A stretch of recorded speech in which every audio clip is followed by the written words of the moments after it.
Welcome to the Positive Academy podcast, Vladimir. Really a pleasure having you here. I was really eager to have you in the show because I come from a business background and I do feel that there's always that disconnect, especially funders that come from a very technical background and they want to start the company and not have, I don't think you need to have a business a common sense, but there's always that disconnect, right? So I was really Yes. eager Yeah. to have you in the show. And I guess the first question I'm going to ask you is how do you help bridge the gap between business and technology for those funders? Yeah, that's a great question. And first of all, Javier, thank you for having me here. I was looking forward to our conversations. There are different ways, right? So what I think is that we don't have anybody who's unintelligent and stupid on either side of the divide, right? Technology or business. I think we're just ignorant of each other realities just because we are sticking to our own tribes and speak our language. And when we want to bridge those gaps, when a technologist wants to talk to a business person, or a business person wants to talk to a technologist,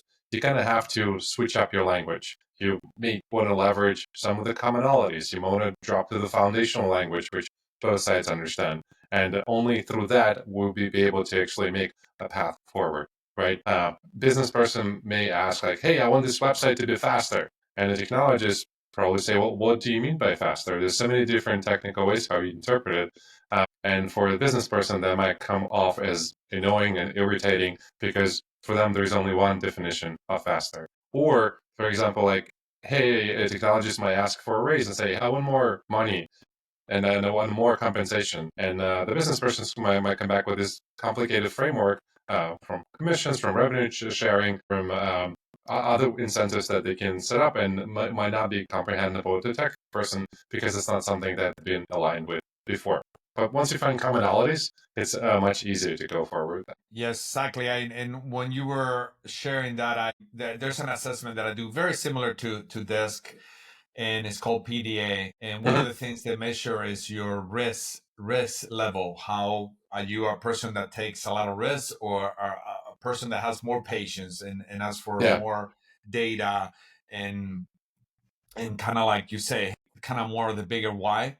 And I am very towards the very risk, right? For me, it's like, okay, I don't need a lot of data. Let's use your intuition. But also, as you start a business, that can really damage a lot of the direction on how the business goes, right? Because it's gathering that data, gathering the key points that kind of make the business grow and have a good foundation is very key. Yeah, of course. And what lessons have shaped your transition from engineer to founder? Yeah, those are great ones. So I think once you move on from, there are a few stages. One is you move from individual contributor as an engineer to somebody who is a leader of engineers, so a manager of engineers, and then eventually you become a founder. You can skip that transition altogether, but I feel in the mind of a person, you have to go through those stages eventually to become where you want to be. The first stage, I think I like to use the analogies. So when you're an individual contributor, you have to work with the machines individually, right? So you approach the machine and you program them. And when you are becoming a manager, you kind of programming other people, you're giving instructions, you're giving suggestions, you're giving guidelines so that they can operate with the machine. So it's a higher level of complexity, and you have to anticipate individual dynamics of each person who is reporting to you. It's not the same thing with the machines because machines pretty much are the same and they're predictable from the way that they will react to your commands. It's not the same way when it comes to humans. And then as you migrate from individual contributor to a manager and eventually to founder, you start getting a lot more ownership over the things that perhaps are a lot less predictable and has a distribution of outcomes versus in engineering where there is a lot more certainty and discrete outcomes that you're optimizing for.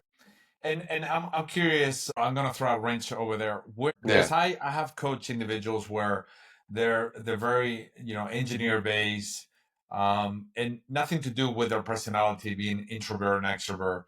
Since they're so embedded into the project and what they're building, suddenly they start becoming a managers of other engineers. Their expertise are there, but obviously the hands-ons are not, right? Where have you seen where a lot of these engineers to founders need to work on their emotional intelligence? That's a great question. I think once, and I'm not saying a lot of engineers might lack emotional intelligence. I think it's trait that a lot of us have to work on. But there is perhaps a commonality amongst the more logical folks that if the command or the programming is issued, or if you give a guideline, the feedback can only be collected through words, through logic, and any sort of emotion that person is experiencing as they receive your notice should be ignored or should not be paid attention to.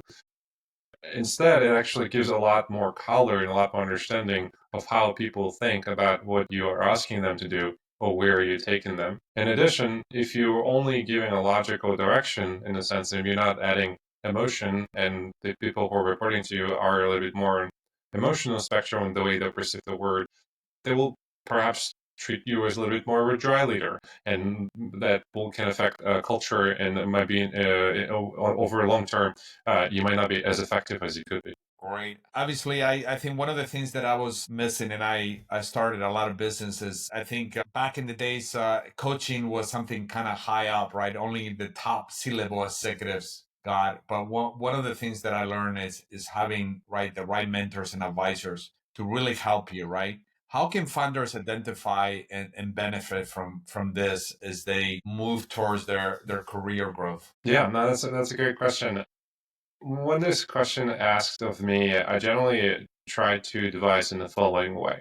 The best mentor is a person exactly like yourself, starting exactly the company you're starting right now, in the market that you're starting right now, at the stage you're in right now, but maybe a year removed, or maybe 2 years removed in the future, who have just went through the basic difficulties and then now are in a different play top. But that person does not exist because that person is you. So what you have to ideally put together is sort of a patchwork of the mentors which would be able to adjust that. Is there a person in the industry who started out, let's say, 2 years ago?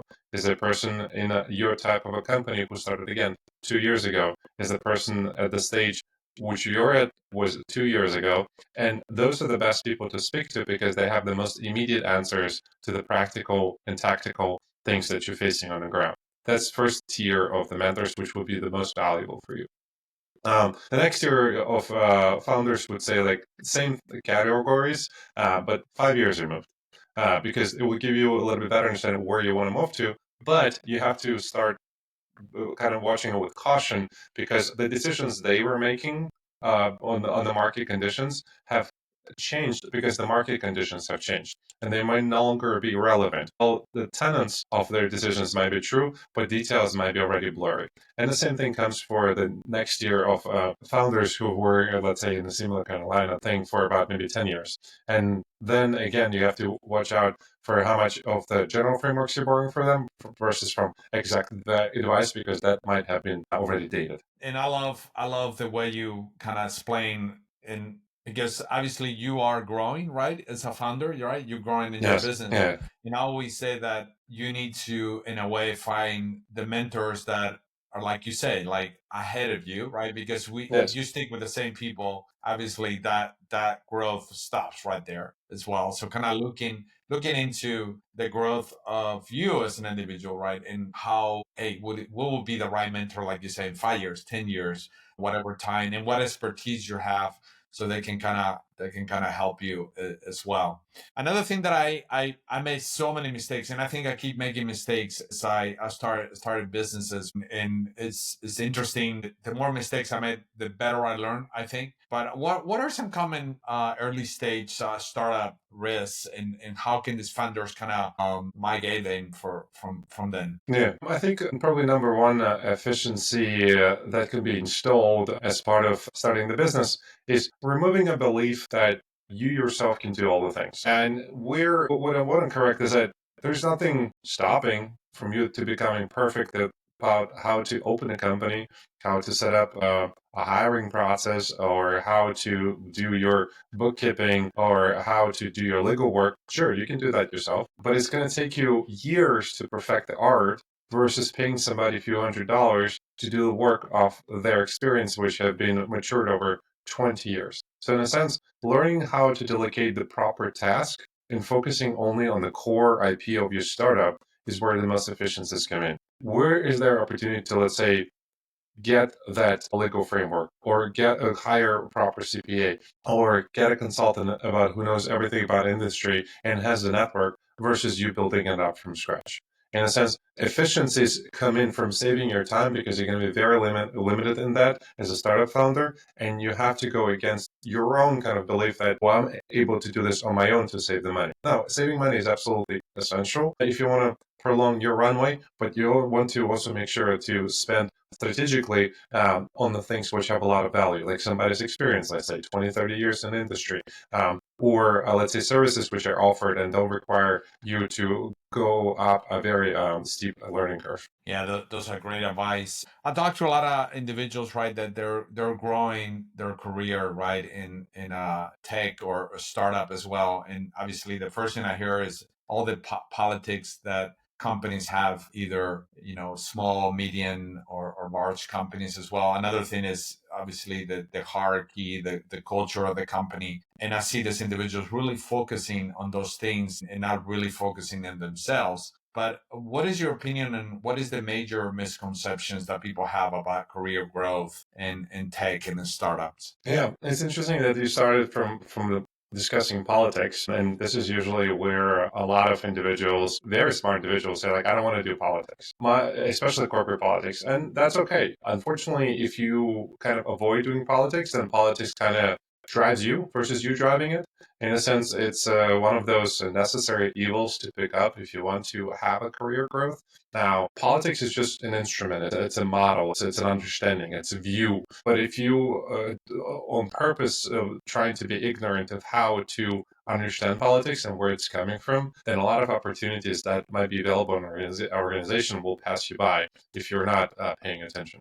Absolutely. Yes, yes. And the thing is, you don't always have to take sides. It's first of all, monitoring and understanding where the tides are going allows you to set up and prepare your role and your responsibilities. You don't necessarily might have the greatest leverage, but if you learn over time, you can build it up. Yes, absolutely. Another thing that, just my last question is, I see a lot of people waiting for performance review to really find out Yeah. that are they good at this? Am I aligned with my purpose? How can you figure it out what you really true at? One of my favorite exercises actually is figuring out how to understand your passions. Because in the end, I feel like passion eventually drives your purpose. There's a great exercise called Seven Stories, and it's not mine, it's by 5 O'Clock Club, which asks you to imagine, to go down your history and the kind of like existence on this planet and remember all the different moments of joy that you had. Did you done something and you felt incredible joy? And starting from the youngest age that you can remember anything, you try to go through down the memory lane and think of all those different acts that you've done. Maybe you just helped out your parents to do something, or you helped out your class to do something, or you organized something on the side, and you felt very proud and you enjoyed that process. Once, if you go through all the years that you've been on this planet, you will find a lot of moments where you actually felt that true joy. And hopefully, most of the people have done that. And once you outline those moments and you kind of prioritize them, a picture will emerge of the things that you actually like doing, right? And I really like that exercise. The last time I did it myself, it took me about 8 hours because once you start going down the memory lane, so many memories come up that you don't even know which one is relevant, which one is not, but you kind of stick with it and you explore further and further. But eventually it helps you figure out where you're going. So I'd say like this is probably a good approach to identify your passion. That's a great exercise, and I'm familiar with it, and I think is really hopefully people are curious to dip into it because it's a great outcome that comes out of it. Great. Well, I just want to thank you for being part of the Positive Leadership Academy podcast. And my question is, where can people find you? Yeah, that's a great question. So I do have a website. My website is humaninterfaces.co. And for your listeners, I can offer a special coaching session. If they add slash podcast, they'll be able to schedule a coaching session, which we can take them through their career or business oriented goals and take them further. Looking forward to have you again. All right. Thank you so much, Javier. I appreciate it.